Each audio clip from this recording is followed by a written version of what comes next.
지난 기독교 윤리 실천 운동 본부라는 곳이 있습니다. 이 기독교 윤리 실천 운동 본부에서 여론조사 기관 전문기관인 GNCOM 리서치라는 그러한 어떤 리서치의 전문 기관에 의뢰를 했습니다.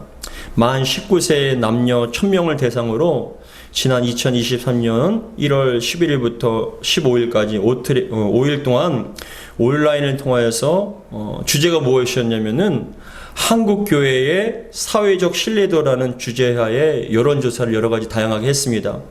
그러니까 전반적으로 한국교회가 어떤 위치이고 어떤 평가를 받고 어떤 신뢰도를 갖고 있는가를 살피기 위해서 1000명을 대상으로 여론조사를 한 것입니다. 그 결과 가장 친근감이 있는 종교는 의외로 불교였어요. 가장 친근감이 있는 종교가 불교이고 그 불교가 23.2%로 가장 높았고 그 다음이 천주교 19.9%, 그 다음이 기독교 19.6%로 드러났습니다.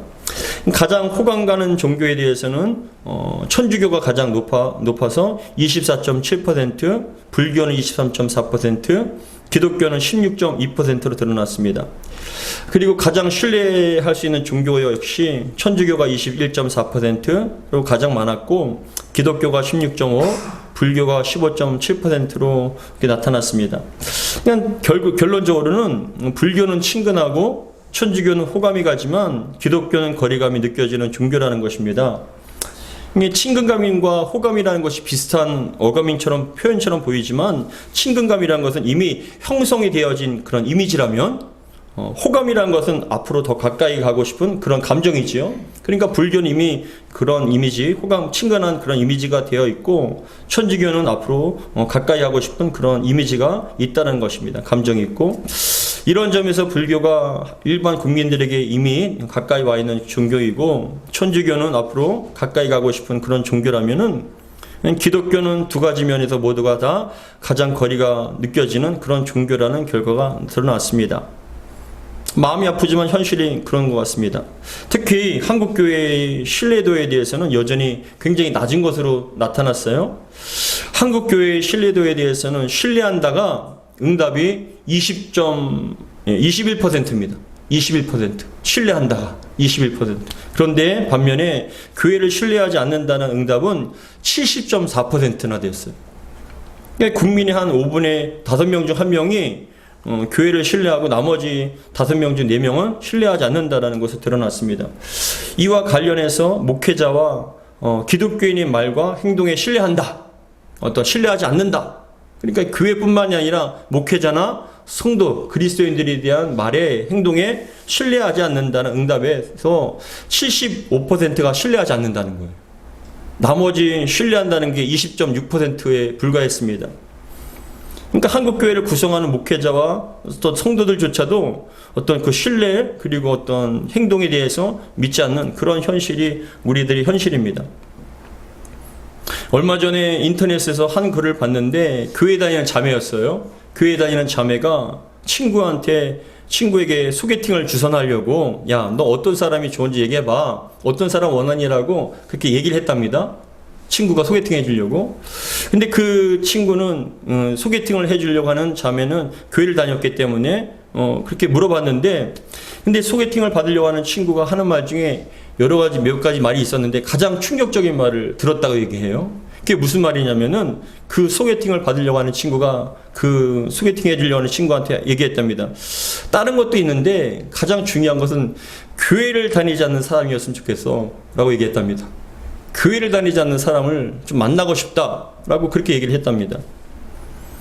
예, 소개팅을 주선하려고 하는 이 자매는 지금 교회와 그리스도인의 이미지가 또한 인식이 얼마나 망가지고 나빠졌는지를 모른다라고 속상해하는 것을 읽어보았습니다. 여러분 지금 세상의 문화와 미디어는 교회와 그리스도인들에 대한 호감도가 급격히 떨어지고 있죠. 여러분 가운데 보신 분은 보니까는 있는 분도 있고 없는 분도 계시겠지만 거의 없다라고 생각하는데 저도 사실 보지는 않았습니다. 근데 넷플릭스나 디즈니라는 OTT를 통하여서 사람들에게 굉장히 선풍적인 인기를 끌었던 드라마가 있답니다. 그게 뭐냐면은 수리남이라든지 더 글로리라든지 아니면 마스크걸이라는 그런 드라마가 있었답니다. 굉장히 선풍적인 인기를 끌었답니다. 근데 이 수리남이나 더 글로리나 마스크걸, 특히 이 수리남에서는 목사인데 알고 보니까 마약 유통자예요.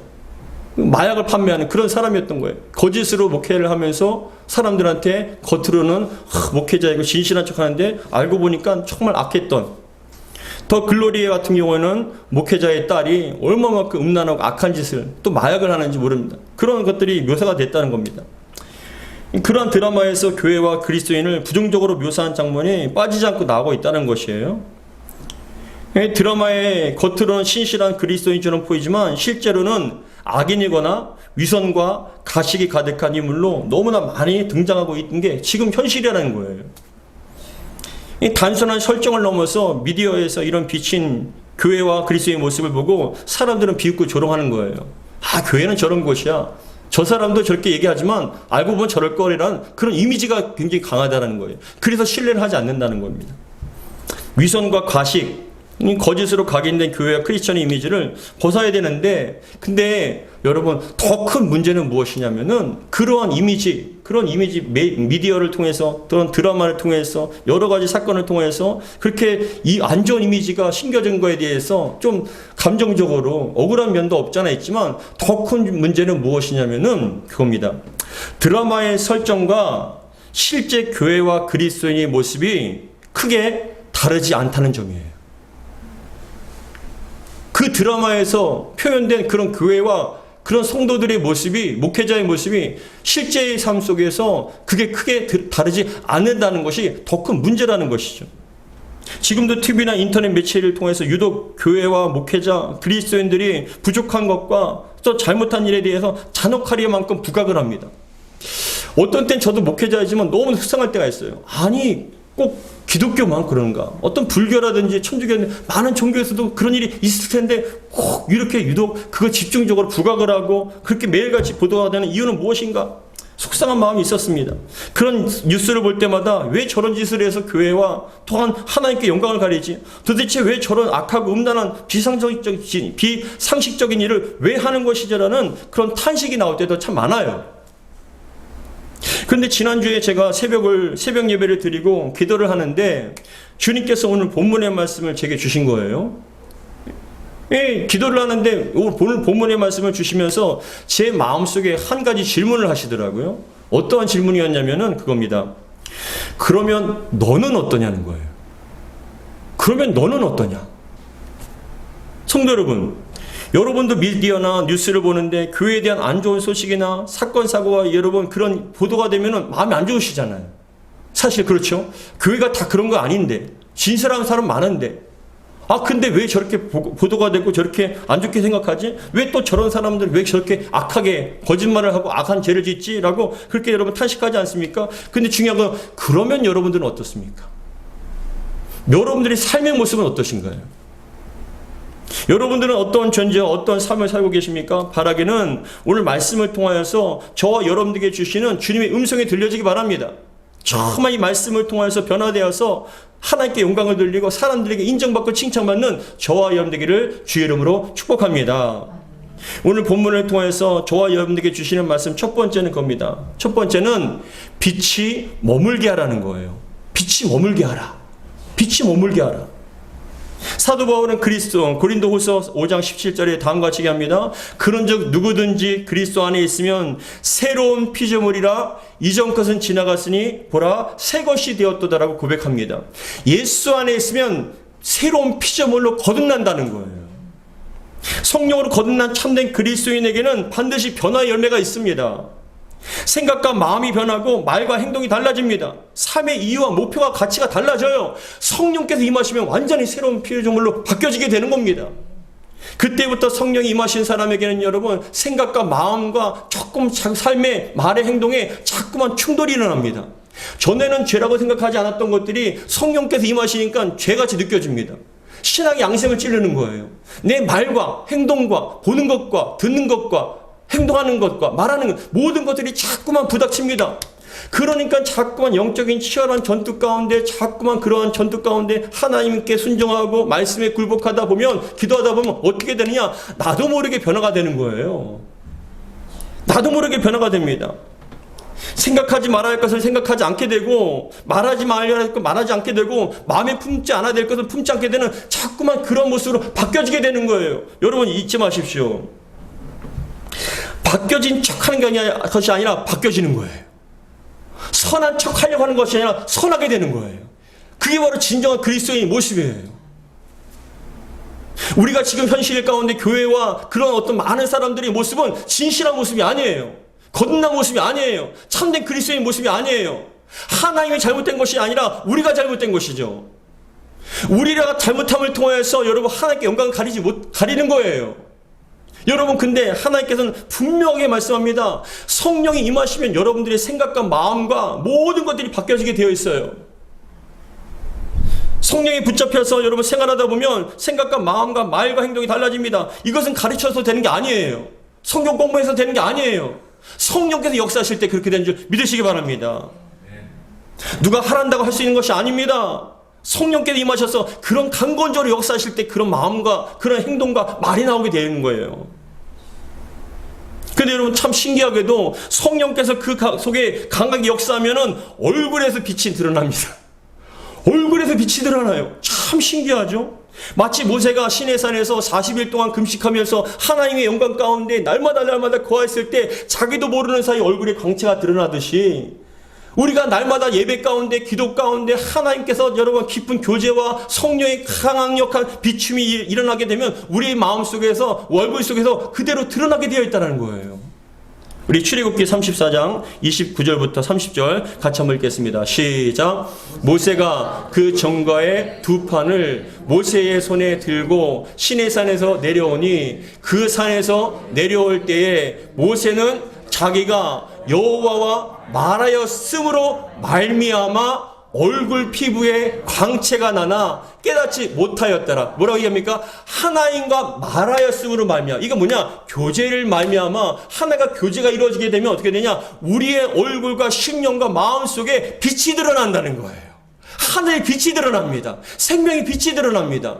그래서 뭐라고 얘기하냐면은 30절에 아론과 온 이스라엘 자손이 모세를 볼 때에 모세의 얼굴 피부에 광채가 남을 보고 그에게 가까이 하기를 두려워하더니라고 말씀을 합니다. 참 신기합니다. 은혜 받으면 얼굴이 달라져요.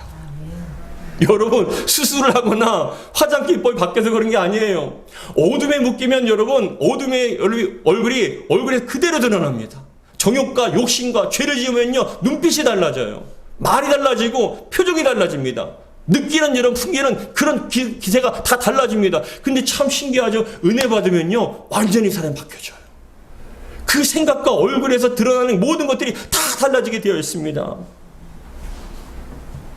예배를 드리며 말씀과 기도가 여러분 그 심령 가운데 임하게 되면 참 강력하게 빛이 역사하게 되면 여러분 알게 모르게 빛이 얼굴에서 광채가 드러나게 되어 있다는 겁니다. 여러분 참 신기합니다. 강단에서 이렇게 예배를 드리는데 그렇게 근심과 세상과 어둠에 묶여서 오신 분들은 참 얼굴이 여러분 어둠이 드러나요. 근데 예배를 통해서 하나님 만나게 되지 않습니까? 성령 임하지 않습니까? 은혜가 임하지 않습니까? 일어날 때 돌아가실 때는 얼마나 밝은지 몰라요. 얼마만큼 강제가 드러나는지 몰라요. 그래서 우리는 날마다 은혜가 우리 안에 머물게 해야 됩니다. 예배를 통하여서 기도를 통해서 말씀을 통해서 항상 머물게 해야 됩니다. 여러분들이 그렇게 되기를 주의 이름으로 축복합니다. 몇 번이나 말씀을 드리지만 우리는 스스로 빛을 발하는 발광체가 아닙니다. 태양과 같이 발광체가 아니에요. 우리는 달과 같이 반사체예요. 빛을 받아야만 드러낼 수가 있는 거예요. 날마다 하나님의 은혜의 빛을 받으시기 바랍니다. 그래서 그 빛을 여러분들이 비추어 주십시오. 오늘 말씀 가운데서도 여러분 하나님의 영광의 빛, 성령께서 비추는 생명의 빛이 우리 안에 임하게 하시게 되었을 때 우리는 빛은 어둠을 밝히게 된다고 분명히 말씀합니다. 오늘 본문 5장 14절과 15절 같이 읽겠습니다. 오늘 16절 바로 앞에 있습니다. 바로 앞에 14절과 15절입니다. 같이 읽겠습니다. 시작. 너희는 세상의 빛이라. 산 위에 있는 동네가 숨겨지지 못할 것이요 사람이 등불을 켜서 말 아래 두지 아니하고 등경 위에 두나니 이러므로 집안 모든 사람에게 비추느니라. 아멘. 14절에 보시면 너희는 세상의 빛이라. 어둠을 밝히는 세상의 빛이라. 근데 산 위에 있는 동네가 숨겨지지 못할 거라는 건 뭐냐면은 예수님 당시에요. 그 적군으로부터 오는 공격을 피하기 위해서 산 중턱에 동네를 형성할 때가 많았어요. 옛날에는.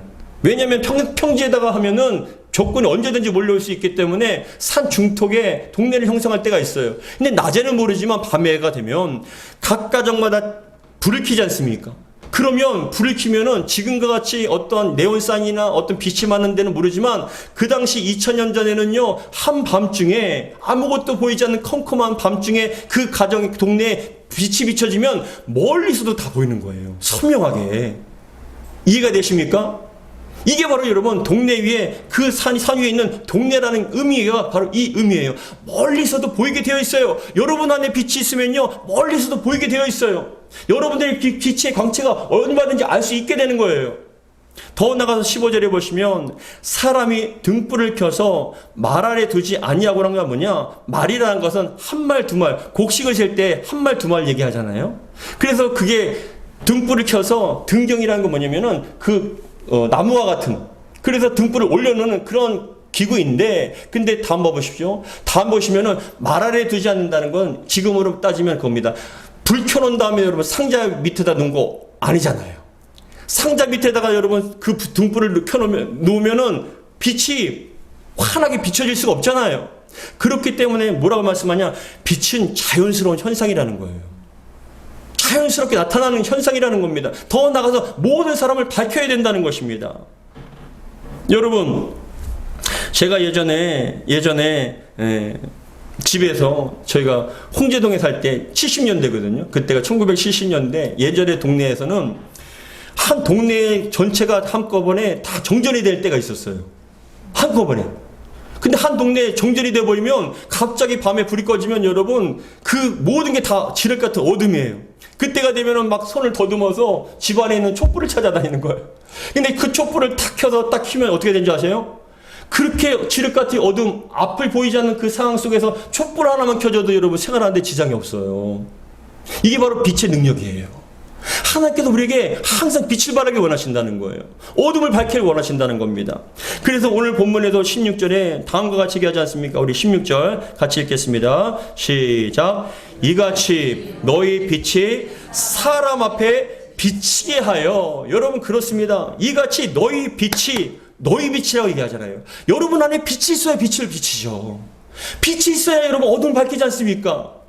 근데 여러분 왜 앞에 말씀드린 것처럼 실리다가 왜 떨어집니까? 왜 조롱을 합니까? 결국은 그거예요. 그 안에 빛이 없었기 때문에 그런 거예요. 하나님께서는 우리에게, 주님께서 말씀하십니다. 우리에게 빛이 항상 머물라고 말씀하십니다. 날마다 여러분 안에 빛이 머물기를 주의 이름으로 축복합니다. 근데 중요한 것은 두 번째, 16절에 다음과 같이 얘기합니다. 두 번째, 우리가 착한 행실을 통하여서 하나님께 영광을 돌리라고 말씀을 하십니다. 우리 16절 같이 읽겠습니다. 시작. 이같이 너희 빛이 사람 앞에 비치게 하여 그들로 너희 착한 행실을 보고 하늘에 계신 너희 아버지께 영광을 돌리게 하라라고 말씀합니다. 이같이라는 것은 앞에 산 동네에 불이 있으면 멀리서도 볼 수 있는 것처럼, 등불을 켜면 온 방을 다 밝히는 것처럼 이같이 너희 빛이에요. 여러분 안에 있는 그 빛으로 사람 앞에 비치게 하여라고 합니다. 사람들에게 비치라는 겁니다. 근데 이 비치게 하는 것이 무엇이냐? 다른 말로 착한 행실이라는 거예요. 이해가 되십니까? 여러분, 이 시대가 교회에 감동하는 것은, 잘 들으세요, 이 시대의 사람들이 감동하는 것은 화려한 건물이 아니에요.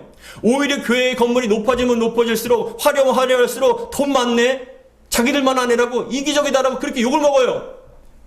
말을 잘해서도 아니에요. 말만 잘하는 건 여러분 누가 신뢰하지 않아요. 사람들이 원하는 건 뭐냐? 말에 대한 책임. 말과 행함이 일치가 되었을 때 우리를 존경할 수 있는 거예요. 여러분들이 그렇게 되기를 주의 이름으로 축복합니다. 거짓 없는 삶, 말에 대한 책임, 말과 행동이 일치가 된 그 모습 속에 사람들은 우리에게 감동을 받는 거예요. 우리를 통해서 이런 빛이 발하게 되는 것입니다. 우리의 삶으로 하나님께 영광을 돌려야 합니다. 그래서 오늘 본문에도 다시 한번 16절 같이 읽겠습니다. 시작. 이같이 너희 빛이 사람 앞에 비치게 하여 그들로 너희 착한 행실을 보고 너희들이 착한 행실을 보고 누구에게요? 하늘에 계신 너희 아버지께 영광을 돌리게 하라라고 주님께서도 명령하시는 거예요. 말을 잘하라는 게 아니잖아요. 그렇죠? 너희의 빛, 즉 착한 행실을 통하여서 말에 대한 책임, 일치가 되는 그 모습을 통해서 하나님께 영광을 주라고 말씀하십니다. 고린도전서 10장 31절에도 얘기합니다. 같이 읽겠습니다. 시작. 그런즉 너희가 먹든지 마시든지 무엇을 하든지 다 하나님의 영광을 위하여 하라. 하나님 영광을 위해서 우리가 하는 거예요. 그래서 뭐라고 얘기하시냐면 여러분 말씀합니다. 영혼 없는 몸은 죽은 몸이라고 성경은 말씀합니다. 영혼 없는 몸은 죽은 몸과 같이 행함이 없는 몸은 믿음은 죽은 믿음이라고 얘기합니다. 야고보서 2장 같이 읽겠습니다. 14절부터 26절 시작. 네 형제들아 만일 사람이 믿음이 있노라 하고 행함이 없으면 무슨 유익이 있으리요. 그 믿음이 능히 자기를 구원하겠느냐. 이와 같이 행함이 없는 믿음은 그 자체가 죽은 것이라. 행함 없는 믿음은 자체가 죽은 거예요. 영원히 떠나간 사람은 죽은 몸과 같이 행함이 없는 믿음은 죽은 믿음이라는 겁니다. 여러분들의 믿음은 살아있는 믿음입니까? 죽은 믿음입니까? 지금 사람들에게 여러분 손가락질 받고 사람들에게 신뢰를 주지 못하는 그 믿음은 죽은 믿음이라는 거예요. 산 믿음이 아니에요. 그래서 말씀합니다. 26절에 영혼 없는 몸이 죽은 것 같이 행함이 없는 믿음은 죽은 것이라. 죽은 것이라. 아무리 말을 훌륭하게 잘해도 그럴싸해도 행함이 없는 그 말은 죽은 믿음이에요. 하나 사람들은 화려한 말에 여러분 그런 말이 속지 않아요. 우리의 행함을 보는 거예요. 여러분 착한 행실이란 뭡니까? 16절의 말씀. 예배드리고 기도하고 성경 보고 전도하고 교회 나와서 봉사하고 헌신하고 천사의 얼굴을 하며 여러분 찬양하고 가난한 사람을 구제하는 게 그게 여러분 착한 행실입니까? 그것도 착한 행실이에요. 그러나 중요한 것은 가장 착한 행실이라는 게 무엇이냐? 그것입니다. 삶의 전 영역을 통해서 하나님을 드러내는 것. 삶 속에서 하나님 예수님을 쫓아가며 예수님을 드러내는 우리의 삶의 현장들, 직장이나 가정이나 어디서든지 주님을 드러내는 그러한 삶이 진정한 착한 행실이라는 겁니다. 주님을 영광 위해서 직장에서 최선을 다할 때, 일할 때 여러분 그것을 통해서 여러분 사람들이 하나님을 보게 되는 거예요. 요셉은 예를 듭니다. 요셉은 억울하게 형들에 의해서 애굽으로 팔려갔어요. 노예로. 그러나 요셉은 하나님을 원망하거나 형제들을 원망하지 않았어요. 그렇게 시간을 낭비하지 않았어요. 그러면 삶을 살 수 없어요. 완전히 무너진 삶을 살 수밖에 없어요. 근데 이 요셉은 항상 하나님께 원망하는 것이 아니라 감사하며 하나님 이 속에서도 주님의 뜻이 있는 줄 믿습니다. 저희 삶을 통해서 하나님 드러내기 원합니다라는 그런 간절한 마음의 소원과 간절한 그런 간구를 통해서 여러분 매 순간순간마다 최선을 다한 거예요. 보디발의 종으로 팔려갔습니다. 노예로 팔려갔어요. 그 속에서도 정직하게 최선을 다해서 일을 한 겁니다. 맡겨주신 일에 최선을 다했습니다. 근데 보디발이 보니까 이 요셉이라는 이 노예가, 팔려온 노예가, 젊은 노예가 너무나 정직한 거예요. 너무나 성실한 거예요. 너무나 일을 잘해요. 그러니까 여러분 도대체 저 사람은 쟤는 왜 저 다른 종들과 다르지? 다른 대부분 노예들은 눈앞에서만 일을 하는 척하고 맡겨진 것만 한데 이 노예는 요셉이란 노예는 왜 이렇게 최선을 다하지? 왜 이렇게 정성을 다하지? 왜 이렇게 자기 일처럼 하지라고 가만히 보니까 여러분 그 요셉이 믿는 하나님 때문에 그런 거예요. 항상 하나님의 이름을 부르며 하나님 영광에서 살아가는 그 모습 속에 보디발은 여러분 감동을 받아서 자신의 집에 모든 것을 다 맡기게 되었습니다. 그런데 이 요셉이 여러분 맡겨졌을 때 또 최선을 다해서 어떠한 자기가 권세를 얻었다고 그렇게 사람들을 갖다 학대하는 것이 아니라 같은 쪽으로서 최선을 다해서 형제와 같이 집안을 살핍니다. 거룩합니다. 정말 정직합니다. 성실합니다. 그런데 중요한 게 있어요. 어느 날 여러분 보디발이 아내가 요셉을 유혹했잖아요. 보디발이 아내를 유혹했잖아요. 근데 이 전에 창세기 39장 2절과 3절에 보시면 그 보디발이요 요셉의 삶을 통해서 하나님께 함께 하심을 보았다는 겁니다. 우리 여호와께서 우리 같이 읽겠습니다. 39장 2절 3절 시작.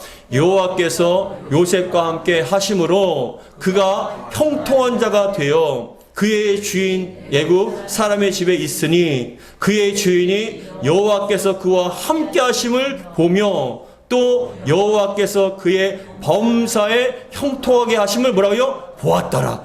보았더라고 얘기하잖아요. 너희의 착한 행실을 통하여 어떻게 해요? 하나님의 영광을 돌리라. 그것을 보고 영광을 돌리게 하는 이 말씀과 정확하게 일맥상통합니다. 그런데 여러분, 이 요셉이 그렇게 성실하게 정말 최선을 다해서 정말 거룩하게 여러분 최선을 다합니다. 일이 잘 됩니다. 맡겨주는 것이 너무나 잘했습니다. 그런데 어느 날 이 요셉의 아내가, 이 보디발의 아내가 요셉이 자기를 겁탈했다는 거예요. 자기를 여러분 강간하려고 했다는 거예요. 성적으로 그렇게 죄를 범했다는 겁니다. 근데 성경에서는 잘 읽어보세요. 나와 있진 않지만 잘 생각해 보세요. 여러분 입장이라면 만약에 이 보디발의 아내의 말을 믿었다면 요셉을 죽일까요? 살릴까요? 자신의 가장 사랑하는 아내를 이 요셉이라는 청년이 자신의 아내를 겁탈하려고 했다면 여러분 같으면 어떻게 하겠습니까? 요셉의 시대에 무려 여러분 몇천 년 전에 그 당시에 주인은 노예를 여러분 종을 얼마든지 죽일 수 있거든요. 얼마든지 죽일 수 있어요. 마음대로 할 수 있어요. 그런데 이 보디발이 이 요셉을 죽였습니까? 살렸습니까? 살렸죠. 자신의 집안에 뜰에 있는 여러분 감옥에 넣은 거예요. 왜 그런 줄 아십니까? 보디발의 아내의 말을 믿은 것이 아니라 요셉을 믿은 거예요. 왜요? 그의 삶의 모습을 보고요. 그의 삶의 평상시의 모습과 말과 그 행동들을 지켜본 거예요. 요셉이 거짓말을 할 리가 없다는 거예요. 요셉이 이렇게 악한 짓을 할 리가 없다는 거예요. 그래서 요셉의 말을 믿고 이 보디발의 아내로부터 떨어지게 하기 위해서. 왜요? 같이 있으면 또 계속 부정을 저지르고 유혹할 것이기 때문에 이 요셉을 위해서 여러분 떨어뜨려서 감옥에 넣은 거예요. 이해가 되십니까? 왜 그렇게 할 수 있었습니까? 평상시에 여러분 하나님께 여러분 영광을 돌리며 최선을 다하고 성실하고 거룩한 그 모습을 통하여 보디발이 그 요셉을 통하여 하나님 보게 되었고 요셉을 인정하게 됐다는 거예요. 여러분들이 이렇게 인정받기를 주의 이름으로 축복합니다. 어디 가든지 무엇을 하든 여러분들이 말과 행동이 일치가 되고 신뢰를 준다면 여러분들이 말이 얼마만큼 능력이 있는지 몰라요.